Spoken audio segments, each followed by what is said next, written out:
All right, so we're talking today about first some important thinkers who drive what we're going to see as world types of events. And the first guy we want to mention is Friedrich Nietzsche. Okay, and Nietzsche's most famously known for his statement in his writing that God is dead. Okay, and let's talk about this first. And we're going to read this. If you have it up with you, that's great. But we'll read it for you at home here too. Philosophers and historians consider Friedrich Nietzsche one of the most important thinkers of the last 2 centuries.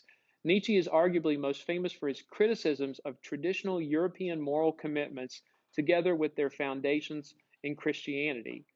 This critique is very wide ranging. It attempts or aims to undermine not just religious faith, but many of the aspects of ordinary moral thought, some of which are difficult to imagine without, such as guilt for wrongdoing, moral responsibility, the value of compassion, the demand for equal consideration of persons.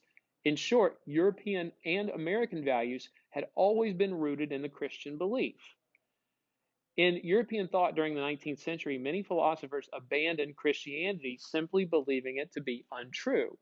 If a person was an atheist, and Nietzsche was, how would he know if an action is right or wrong? If God does not create the values of good and evil, then who does? This is the great problem for Nietzsche and people like him that they struggle to solve. And this led Nietzsche to his famous statement that God is dead because human beings are now ready to decide for themselves what should be considered right and wrong. There was no absolute standard in the universe. Everything, according to Nietzsche, was different in the way that we perceived it based on our own point of view. This notion is referred to often as moral relativity or perspectivism. Strangely, Nietzsche's move away from Christianity did not provide him a sense of freedom or of positive thinking. It caused him great concern for the future of the world. And the first question I want you to think about, and you don't have to write anything down for this, is what's the problem with Nietzsche's idea of perspectivism and why might this make him uncomfortable? Okay? And hold on, let me walk you through something again. Friedrich Nietzsche really believes that there is no God. We're just out here floating on a rock in the universe and people just exist.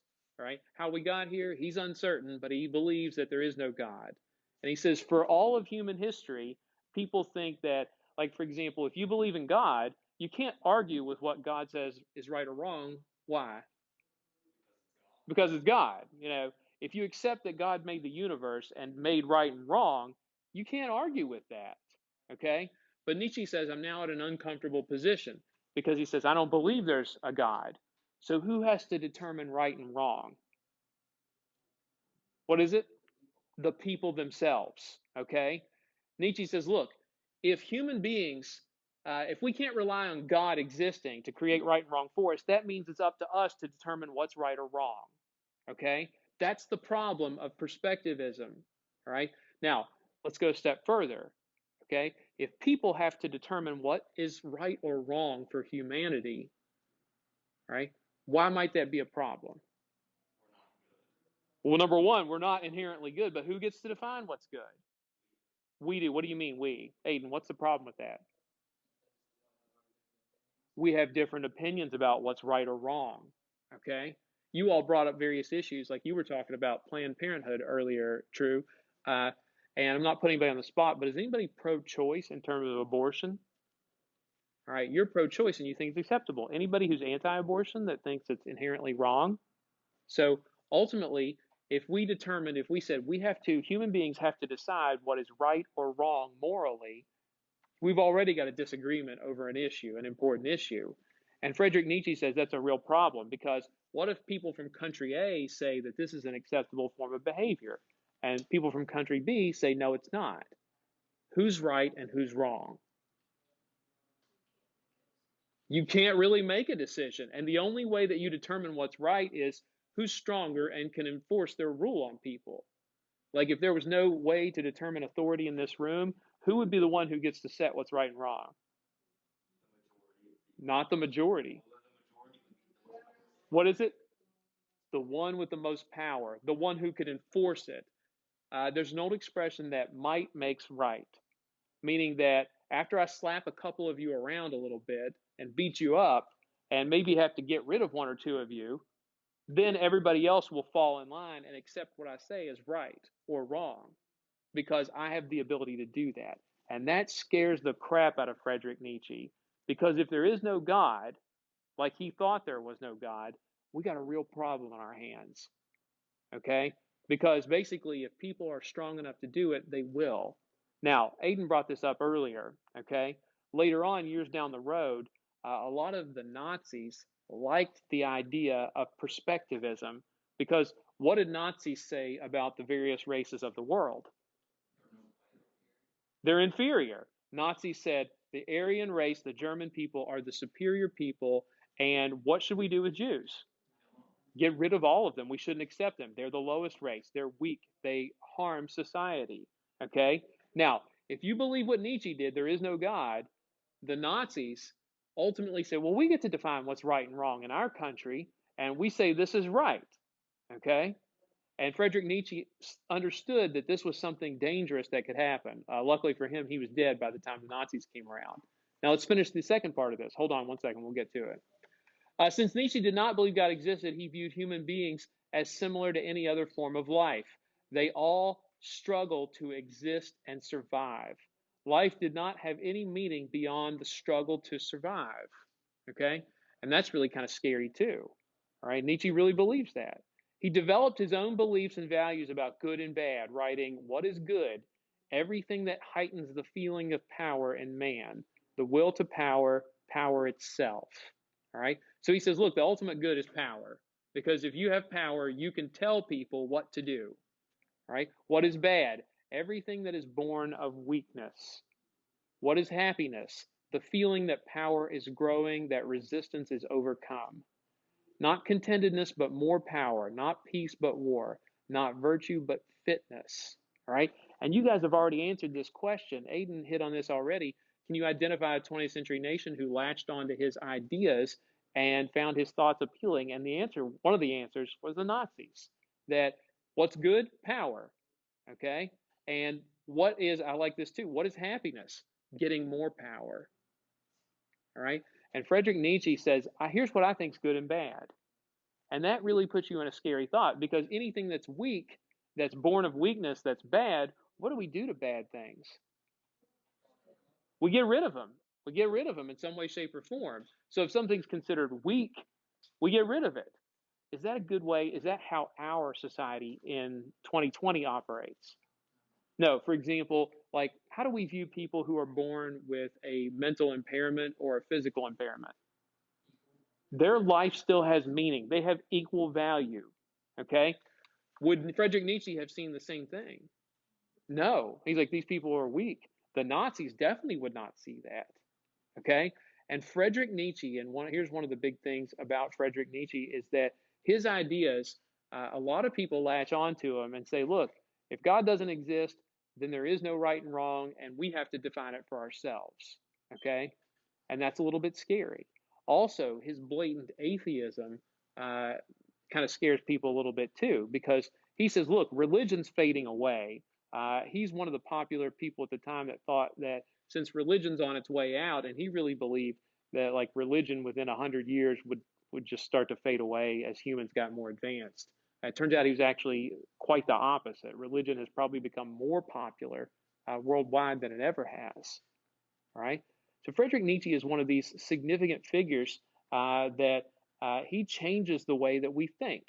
Okay, because he starts talking about morals and values and what we see as significant or not significant. Okay, now we want to talk about our second big thinker of the day. Okay, this gentleman right here with an Amish-looking beard.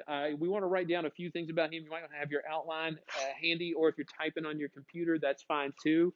This gentleman, Henry David Thoreau.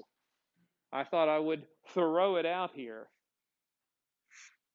No, come on, that's a good joke. I feel like that's a very good joke. Henry David Thoreau, that gentleman right there with the Amish beard and no mustache. It's like Nietzsche only has the mustache, and it's like Thoreau got the beard. Despite his French-sounding name, or if you might want to think his first and middle names are British-sounding, this guy's an American writer. Anybody ever familiar with Thoreau? He is familiar, okay, and he's going to be familiar for a reason. Now, let me give you a little background about him. He's from Massachusetts, okay? And Henry David Thoreau has some property to himself, and he wants to go off the grid, okay? He's living in the 1800s, and he wants to go off the grid. Now, back then, I felt like everything was off the grid, but he doesn't want to be bothered. He wants to live on his property in peace. He lives out in the wilderness in Massachusetts, and Henry David Thoreau doesn't bother paying his taxes or doing anything else that ordinary citizens do. He gets sent to jail because he refuses to pay his taxes. Okay? Question true? Oh, yeah. Okay. All right. Ultimately, Henry David Thoreau gets put in jail because he refuses to pay his taxes. Now, he's only in jail for like a day or two. Okay? And one of his family members pays his taxes for him and gets him out of jail. And he was thoroughly upset about this. Okay? Because he thought it was unfair. The particular taxes that he was arrested for were unfair, and he didn't want to pay them. All right? And Henry David Thoreau, his experience causes him to come up with a kind of a new concept. All right? And I'm going to write it up here on the board, and if you're at home listening, you could spell it on your own. You'll notice this here. Henry David Thoreau comes up with a concept called civil disobedience. Now, we'll talk about other figures later on, okay? But who do we associate with civil disobedience? Martin Luther King Jr. is one of them, okay? MLK Jr. will borrow the ideas of civil disobedience, and not just him, but there's a little Indian fellow in the 1940s who popularizes civil disobedience. Gandhi, okay? He was what? There's actually some truth to that. All right, but historically speaking, Henry David Thoreau and his idea of civil disobedience are going to influence Martin Luther King Jr. and Gandhi, two extremely influential people in the 20th century. Okay? Nelson Mandela later on too, to an extent. Now, here's what the thing, and sometimes we get this wrong, because Martin Luther King Jr. and Gandhi, they changed Thoreau's ideas a little bit. Right? What he's saying, what Thoreau was originally saying was civil disobedience, that concept is this. Okay? He said, look, sometimes it's okay to disobey the government.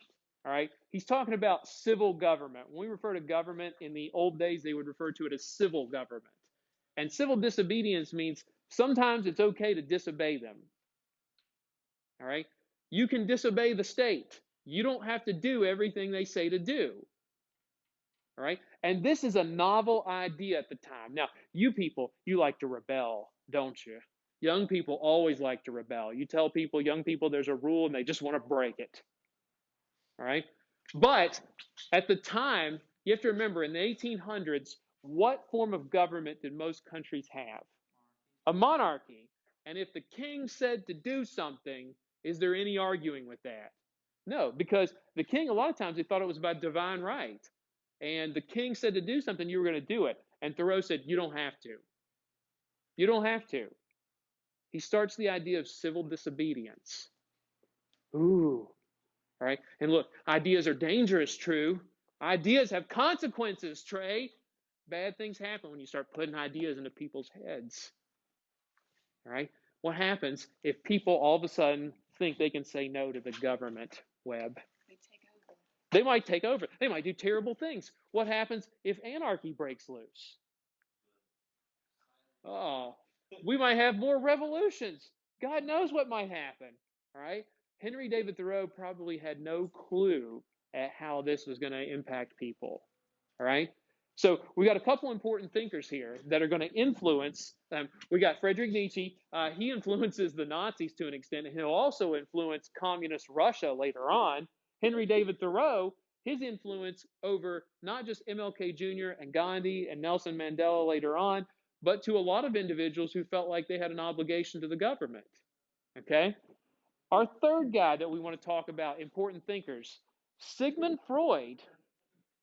All right? This is Sigmund Freud. Look at that guy right there. All right? He's an interesting guy, okay? And he's going to change the way we view human behavior. All right? And if you had AP psychology, which some of you guys had, What do we know about Freud? I'm glad that the mics will not pick that up. Okay? All right? All right? He had some other slightly known things here too. Here's one of the things where this is important. Um, he came up with a concept that your mind, the things in your mind are there's a subconscious mind beyond what you recognize or what you can think about. And there's three parts to that subconscious mind. Do you remember those? You don't need to know them for this course, but just the id,